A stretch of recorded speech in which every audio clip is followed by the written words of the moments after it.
¿Ya lo tenéis?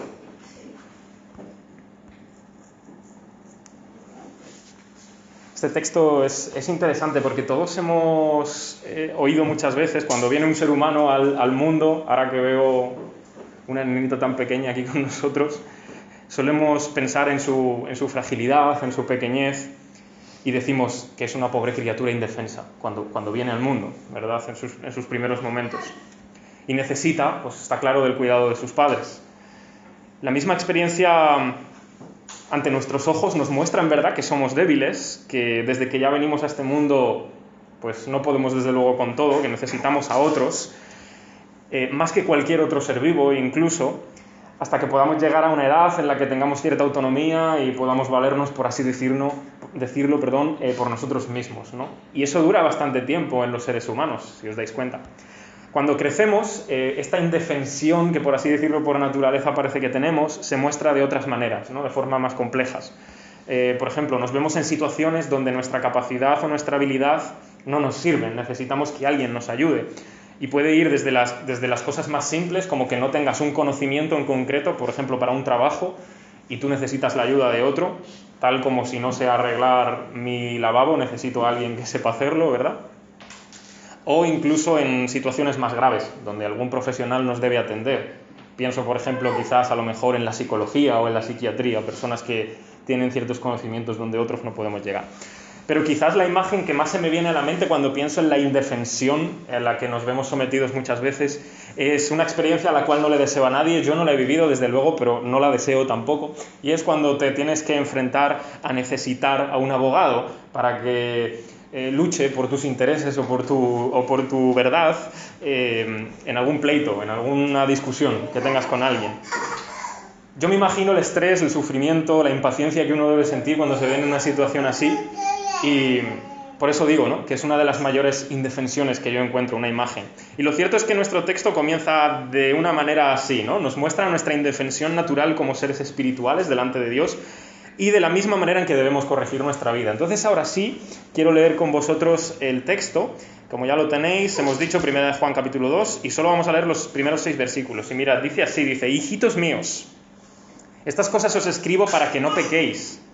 Y si alguno hubiere pecado, abogado tenemos para con el Padre, a Jesucristo el justo. Y Él es la propiciación por nuestros pecados, y no solamente por los nuestros, sino también por los de todo el mundo. Y en esto sabemos que nosotros le conocemos, si guardamos sus mandamientos. El que dice, yo le conozco, y no guarda sus mandamientos, el tal es mentiroso y la verdad no está en él. Pero el que guarda su palabra, en este verdaderamente el amor de Dios se ha perfeccionado. Por esto sabemos que estamos en él. El que dice que permanece en él debe andar como él anduvo. Ese es nuestro texto. Y lo primero que nos hace resaltar a la vista el texto que acabamos de leer es ese término tan conocido, sobre todo en el mundo de la Iglesia, pero que cada vez más se diluye y ya casi parece ni existir. Es un término que no gusta y que nadie considera que lo tenga en su corazón. Y me refiero al pecado, ¿no?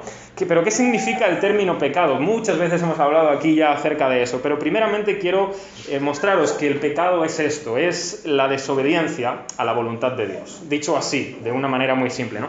Y muchos se pueden incomodar con esta definición de pecado, ¿no? Y es comprensible, porque como seres humanos nunca nos gusta que nos digan que estamos mal.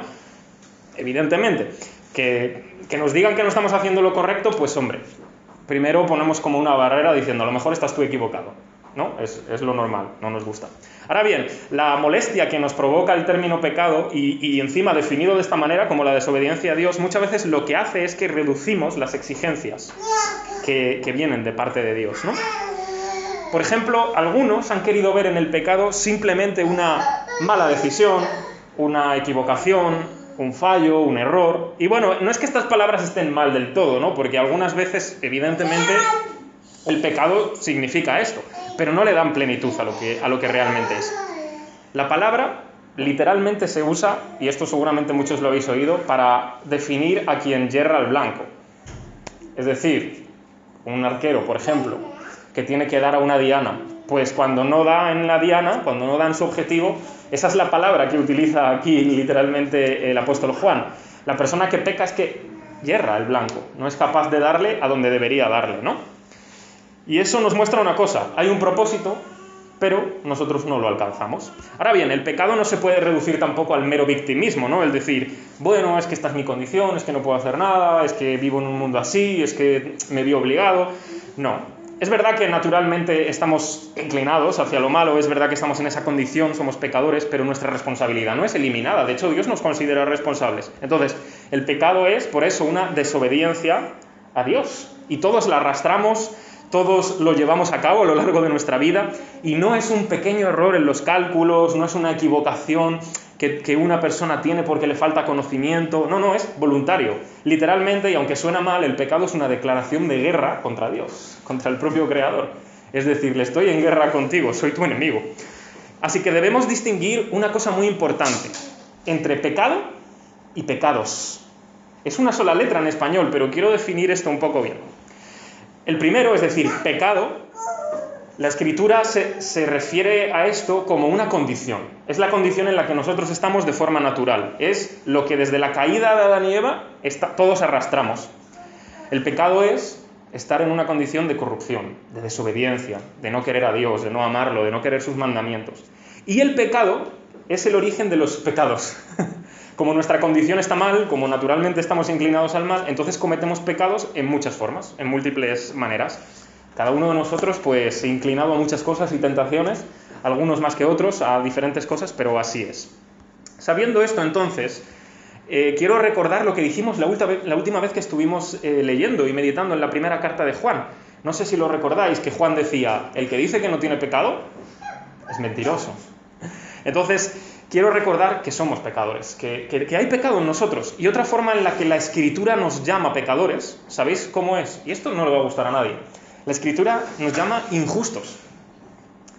Y son dos palabras que parece que son todo lo contrario, que no tienen nada que ver. Pero la Biblia nos muestra que pecador e injusto es lo mismo. ¿Por qué? Porque nos desviamos de lo que Dios considera justo. Entonces, si alguien no hace lo que Dios considera justo, ¿cómo será llamado? Injusto. Claro, alguno de nosotros diría, bueno, voy a aceptar que soy un pecador, pero no soy injusto, porque no soy un jefe explotador, porque no permito que se extienda ninguna violencia, ya sea racial, ya sea de género. Pero debemos entender una cosa, que la injusticia es más que social, como lo dejo ahí en la pantalla. Existen más tipos de injusticia, no solo la social. En el mundo en que vivimos, rápidamente asociamos la injusticia pues, a este tipo de cosas, ¿no? Solo lo social, solo pues, el racismo o la violencia de género, todo eso que, pues, evidentemente es un tipo de violencia o de injusticia que afecta mucho, ¿no? Al conjunto de la sociedad y de los individuos. Pero en esta misma carta, en el último capítulo, ya lo veremos cuando lleguemos, Juan dice, toda injusticia es pecado. Y eso nos conduce a pensar que la injusticia, como la misma palabra indica, y aquí no os voy a descubrir nada nuevo, es la falta de justicia. Pero ¿quién define lo que es justo y lo que no es justo, según lo que nos enseña la Biblia? Pues no son ni los magistrados, ni los políticos, ni los reyes, ni las leyes humanas. Y ciertamente todas estas cosas, por lo menos todavía, gracias a Dios, siguen más o menos bien. Todavía existen leyes justas, todavía existen hasta políticos justos. Pero no son estas cosas las que definen las justicias o las injusticias. Es Dios mismo quien puede definir qué es justo y qué no. Él mismo es justo. Y lo que ha dicho por medio de su palabra también es justo. Entonces, cuando nosotros hacemos algo en contra de lo que Él nos ha revelado en su palabra, que es su voluntad, pues estamos siendo injustos. Porque no estamos actuando conforme a la justicia que Dios considera y desea.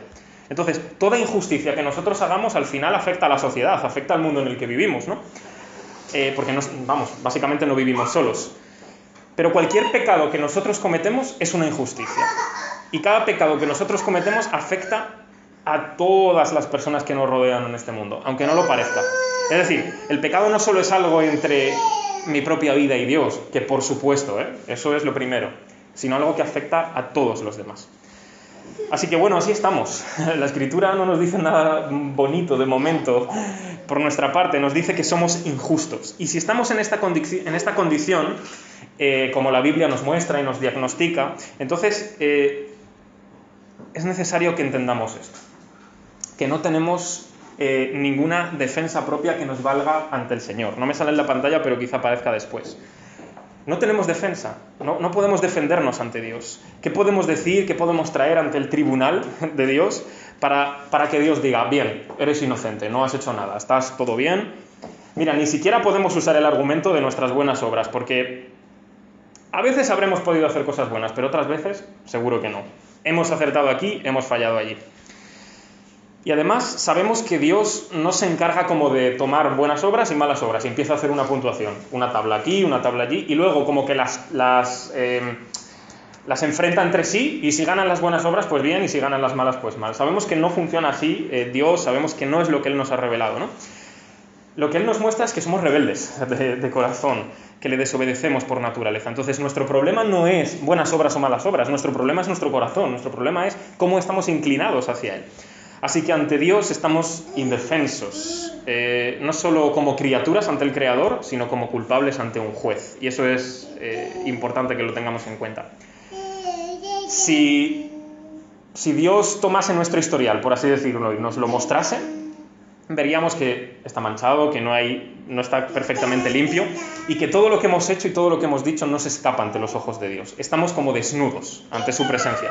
Y para que podamos entender la gravedad de lo que significa esto, de que no tengamos defensa ante Dios, tenemos que aceptar lo que la Biblia nos dice respecto a cómo es Dios y lo que supone el pecado para Él, porque si estamos al borde de estas noticias tan terribles de ser injustos, de que estamos en una condición pecadora, de que Dios es justo, de que Dios nos ha mostrado cuál es su voluntad según su palabra, el cuarto punto que os quiero mostrar es que el pecado, y esto es feo, pero lo vamos a definir, despierta la ira de Dios.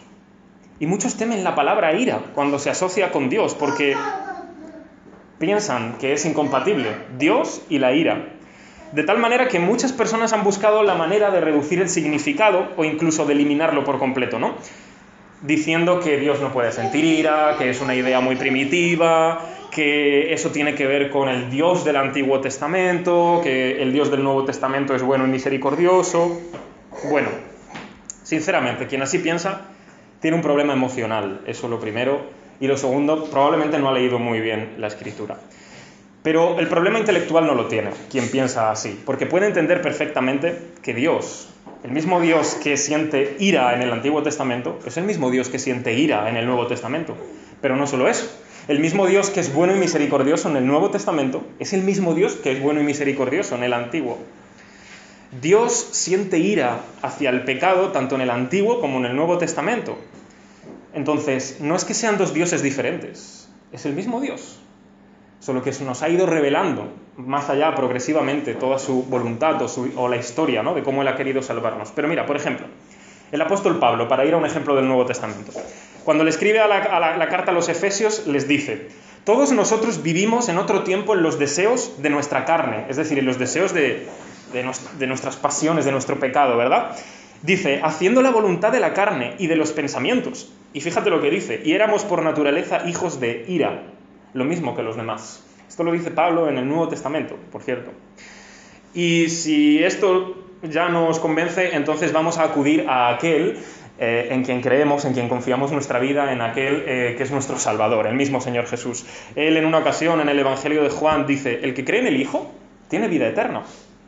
Pero el que rehúsa, el que se niega a creer en el Hijo, no verá la vida. ¿Por qué?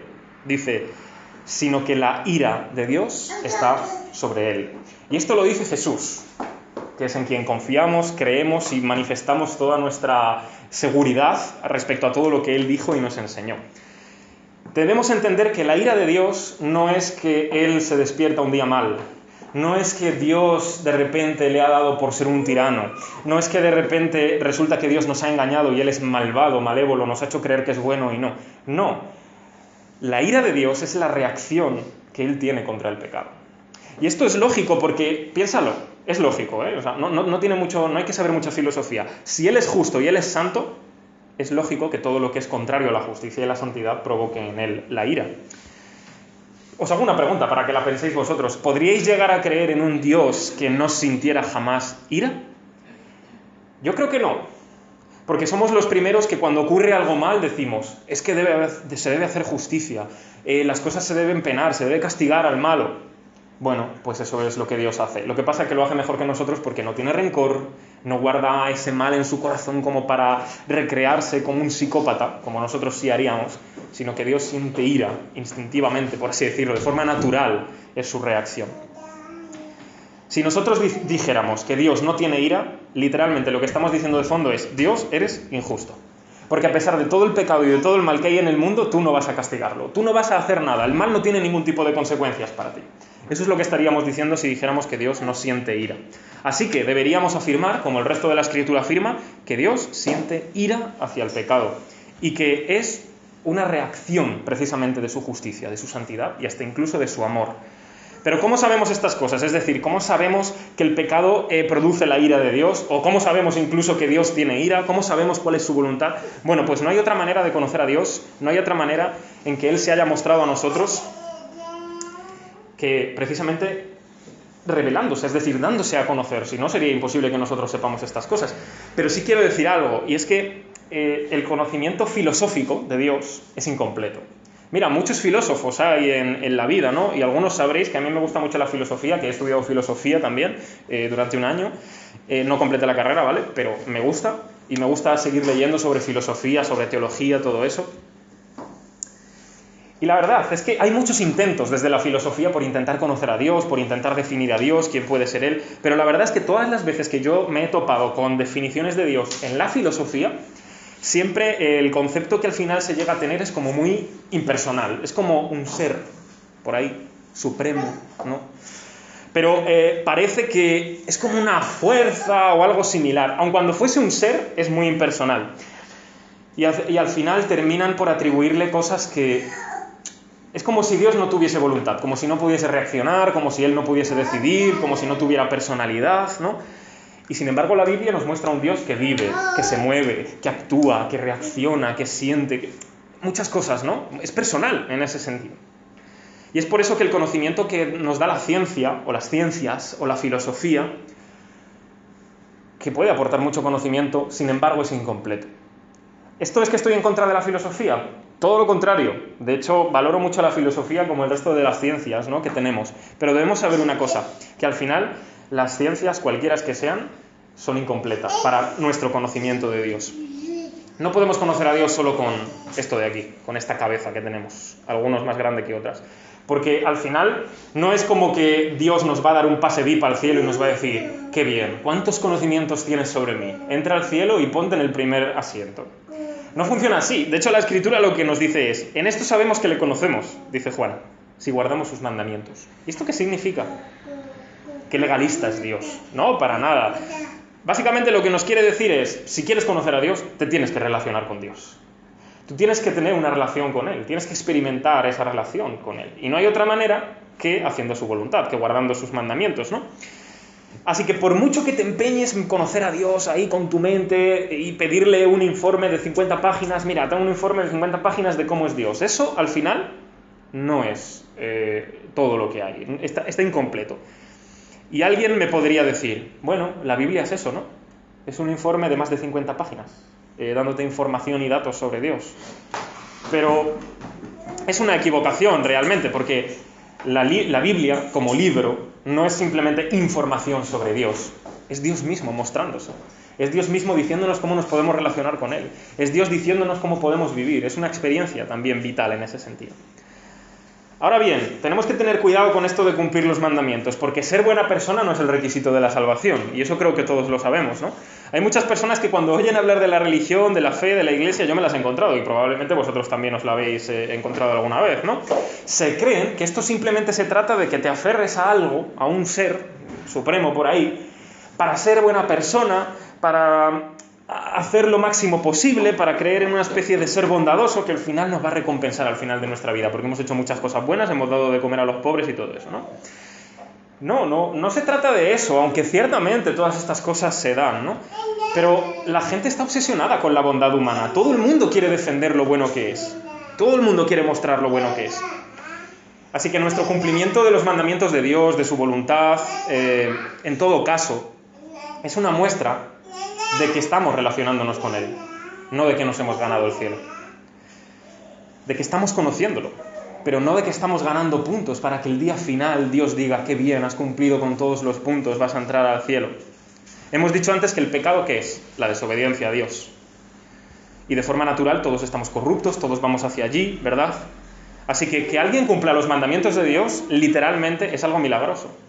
Un acto de la mano de Dios que ya ha intervenido en nuestra vida, ¿no? para hacerlo. De lo contrario, no sucedería jamás así. Pero si ser buenos no es el requisito para que Dios nos salve, entonces ¿por qué la Biblia insiste en que tenemos que hacer la voluntad de Dios? Porque por un lado nos encontramos con que da igual cuán buenos seamos y cuántas buenas obras hagamos, Dios no nos salva por eso. Y por el otro lado Dios nos está diciendo, tenéis que hacer lo que yo deseo, mi voluntad, tenéis que cumplirlo. Entonces, ¿cómo podemos entender esto? ¿Cómo es que Dios no nos pide eso para ser salvos, pero lo quiere? Bueno, pues porque la voluntad de Dios es nuestra santificación. Y esta palabra es muy interesante. Aparece en la Biblia, por cierto. Hay algunas palabras que no aparecen, aunque explican lo que hay en la Biblia. La santificación, para que lo entendamos rápido, es el proceso que Dios hace en nuestra vida, una vez que hemos creído en Él, para que a lo largo de toda nuestra vida hasta el final, nosotros vivamos cada vez más conforme a Él quiere, su voluntad, y que finalmente, cuando llegue el momento último de la vida, cuando hayamos muerto y nos vayamos a su presencia, nosotros estemos, digamos, ya preparados o tal cual Él nos quiere. ¿Cómo hace esto Dios? Bueno, Dios nos da su vida. Y dirás, ¿cómo me da su vida Dios? A través de su Espíritu. ¿Y cómo recibo el Espíritu? Por la fe en Jesucristo. Es así de sencillo, recibimos su vida y el propio Espíritu produce frutos buenos en nuestra vida, nos hace ir hacia las cosas que Dios quiere y Él desea. El amor de Dios es lo que desea para nosotros, ¿verdad? Esto. Y llega a su máximo grado cuando lo que nosotros sentimos es gozo y placer por cumplir su palabra. Está ahí.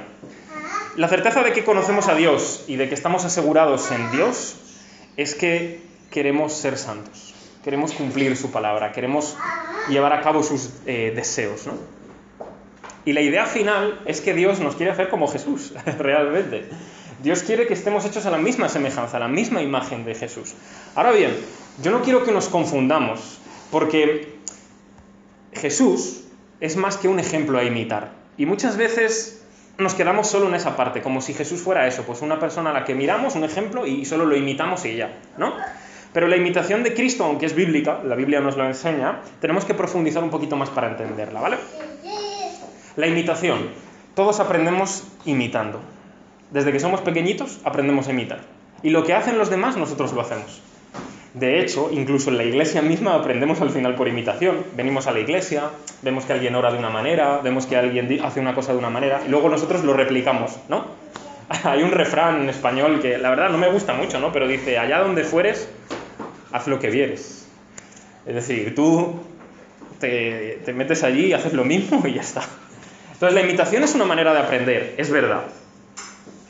Pero la imitación debemos entenderla, o no está mal, siempre y cuando entendamos que no se trata de emular un aspecto externamente. ¿Por qué? Porque si así fuera, nosotros seríamos buenos con solo parecerlo. Imitar no es solo parecer, no es intentar emular exteriormente. La imitación de la que habla la Biblia es fuera, sí, pero también dentro. Y para conseguir eso por dentro, eso sí que es difícil, porque eso no es simplemente una imitación.